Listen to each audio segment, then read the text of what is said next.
नमस्कार दोस्तों, welcome to RRB math की 94। दोस्तों, जैसा कि आप सभी को पता है कि रेलवे टेक्नीशियन का एग्जाम शुरू होने वाला है। तो दोस्तों, हम लोग टेक्नीशियन के एक्सपेक्टेड पेपर को देखेंगे। दोस्तों, अगर आपका आगे टेक्नीशियन का एग्जाम है तो आपको इस वीडियो से बहुत ही हेल्प मिलेगी। तो दोस्तों, वीडियो को शुरू से लास्ट तक देखिएगा। चलिए क्वेश्चन स्टार्ट करते हैं। क्वेश्चन क्या दिया हुआ है, तो यहाँ पे क्वेश्चन दिया है कि एक खिलौने का क्रय मूल्य 210 रुपया है। इसका अंकित मूल्य कितना होना चाहिए ताकि 5% की छूट के बाद दुकानदार को 90% का लाभ हो। क्वेश्चन में यहाँ पे ये पूछा है। तो सबसे पहले यहाँ पे लिखेंगे एमपी बटे में सीपी। एमपी बटे में सीपी, एमपी आपका अंकित मूल्य होता है और सीपी क्रय मूल्य होता है। यहाँ पे दिया है क्रय मूल्य 210 रुपया, अंकित मूल्य कितना होनी चाहिए ताकि 5% की छूट के बाद दुकानदार को 90% का लाभ हो। यहाँ पे 90% का लाभ होता है, 90% का लाभ होता है, यानी 190 इसका क्या हुआ अंकित मूल्य। छूट दे रहा है 5% का, 5% छूट दे दिया तो बचा कितना 95%, यानी सीपी कितना हो गया 95%। 95 से काटेंगे तो 95 एक कम 95, 95 दुना के 190 हो गया। अब यहाँ पे सीपी दिया हुआ है, यानी क्रय मूल्य 210 दिया है, यानी एक का मूल्य दिया हुआ है, एक का मान यहाँ पे दिया है 210। तो यहाँ पे दो का मान कितना होगा, तो 2 से गुणा कर देंगे 210 का। तो यहाँ पे हो जाएगा 21 दूना 42, यहाँ पे हो जाएगा आपका 420। तो 420 आपका करेक्ट आंसर होगा। देखेंगे किस ऑप्शन में है, तो ऑप्शन नंबर बी में है।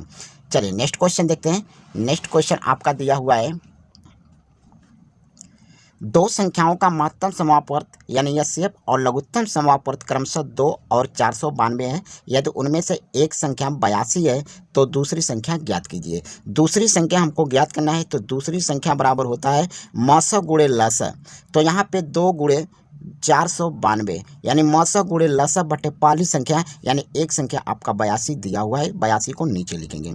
अब यहाँ से हम काटेंगे, यहाँ से काटेंगे 2 से काटेंगे तो 2 चौके 8, 2 एक कम 2, 41 से काटेंगे इसको तो 41 से एक कम 41 हो गया, और यहाँ पे 41 दूना 82 हो गया। कितना हो गया 12, आपका करेक्ट आंसर होगा। देखेंगे किस ऑप्शन में है, तो ऑप्शन नंबर सी में है।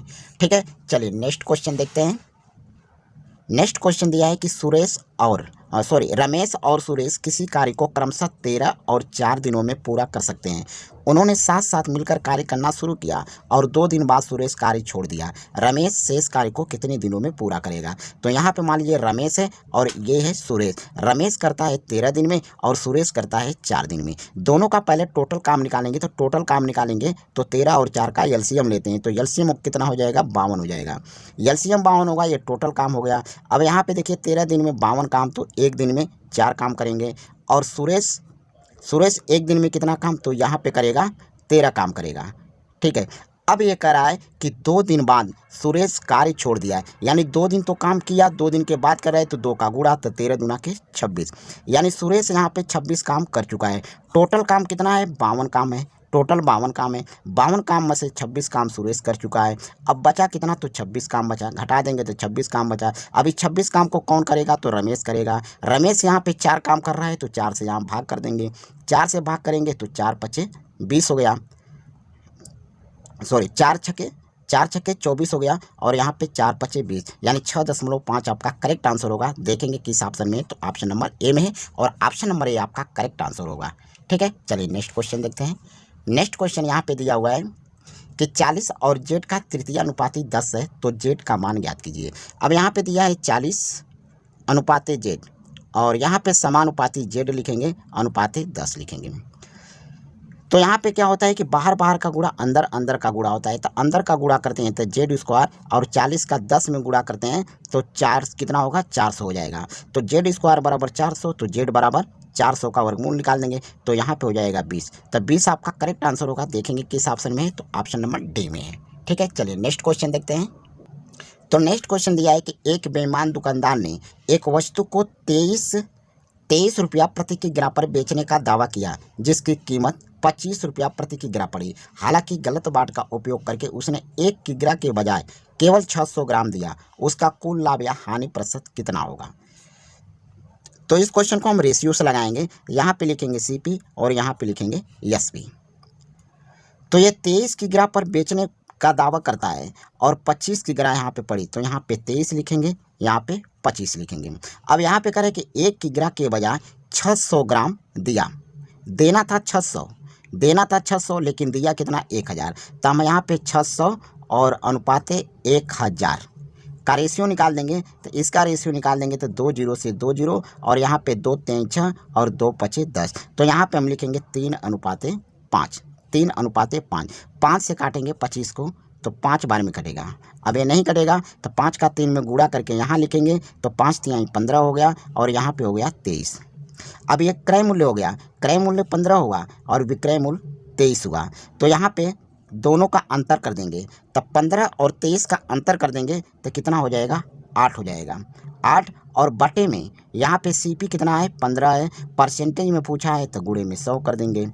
अब यहाँ से काटेंगे तो 5 3 15 और यहाँ पे हो जाएगा 20। 20 का 8 में गुणा कर देंगे तो 20 बटे 160, 160 में 3 का भाग करेंगे तो हो जाएगा 3 5 15, 3 5 15 और यहाँ पे हो गया 3 3 9 और 53 से 1/3% का क्या हो जाएगा लाभ हो जाएगा। तो ये आपका करेक्ट आंसर होगा। देखेंगे किस ऑप्शन में है, तो ऑप्शन नंबर सी में है और ऑप्शन नंबर सी आपका करेक्ट आंसर होगा।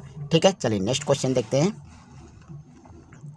नेक्स्ट क्वेश्चन आपका दिया है कि यदि x y के अनुक्रमानुपाती, यहाँ पे अनुक्रमानुपाती है, अनुक्रमानुपाती है, x y के अनुक्रमानुपाती है तो x बराबर 45 है, जब y बराबर 9 है तो y बराबर 50 होने पर x का मान क्या होगा। ये सभी क्वेश्चन पूछा गया क्वेश्चन है।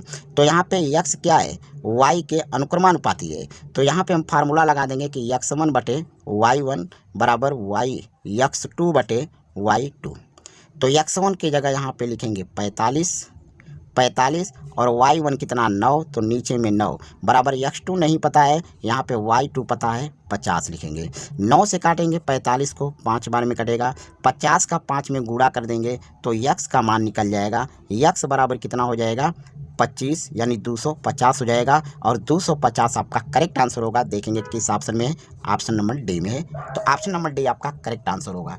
चलिए नेक्स्ट क्वेश्चन देखते हैं।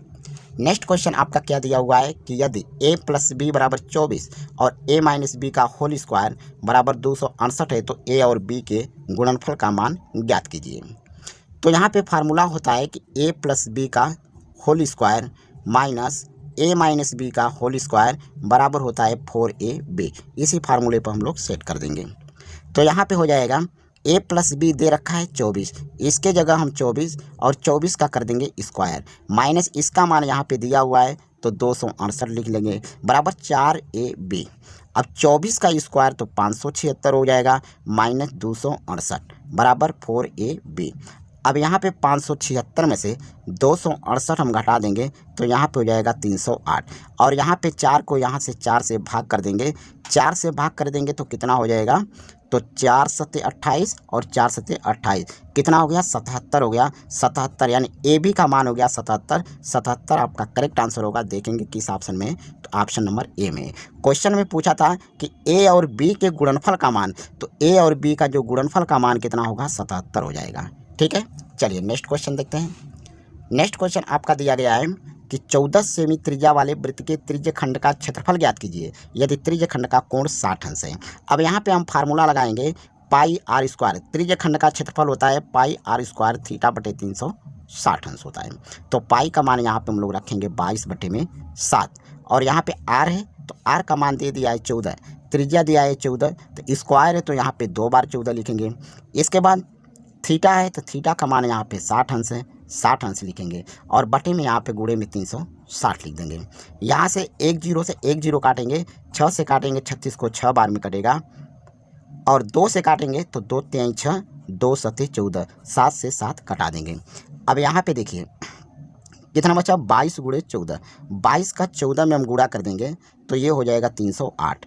308 में 3 से भाग कर देंगे तो 3 से भाग कर देंगे तो यहाँ पे 102.7 हो जाएगा। 102.7 आपका करेक्ट आंसर होगा। देखेंगे किस ऑप्शन में, तो ऑप्शन नंबर बी में है। तो ये थे दोस्तों आज का हमारा एक्सपेक्टेड क्वेश्चन।